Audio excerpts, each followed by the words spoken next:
ఇక 1627లో షాజహాన్ మొఘల్ సింహాసనాన్ని అధిష్ఠించాడు. కానీ అంతకన్నా ముందే 1618లో ఔరంగజేబు జన్మించాడు. ఔరంగజేబు అసలు పేరు మొహీఉద్దీన్ మహమ్మద్. ఔరంగజేబుకి 9 సంవత్సరాల వయసులో షాజహాన్ మొఘల్ చక్రవర్తి అయ్యాడు. షాజహాన్ సింహాసనాన్ని అధిష్ఠించిన తర్వాత ఔరంగజేబుకి యుద్ధ విద్యలో శిక్షణ ఇప్పించి ఔరంగజేబుని సైనిక పదవుల్లో నియమించాడు.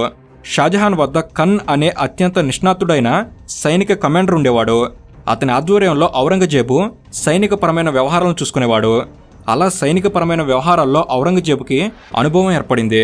ఔరంగజేబు తన అన్న దారషికోలాగా కన్జర్వేటివ్ ఉండేవాడు కాదు. ఇస్లాం మతం పట్ల ఖురాన్లో ప్రస్తావించిన విషయాల పట్ల విపరీతమైన అభిమానంతో ఉండేవాడు.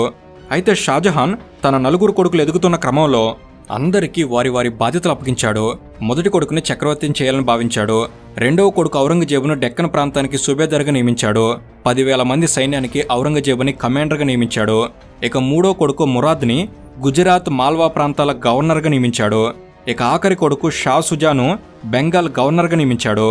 అలా షాజహాన్ తన కొడుకులకు తన రాజ్యంలో వారికి తగిన బాధ్యతలను అప్పగించాడు. ఫుల్ వీడియోని ఆల్రెడీ మన తెలుగు నాలెడ్జ్ ఛానల్లో రిలీజ్ చేశాం. మీకు తప్పకుండా నచ్చుతుంది. సో అస్సలు మిస్ కాకండి.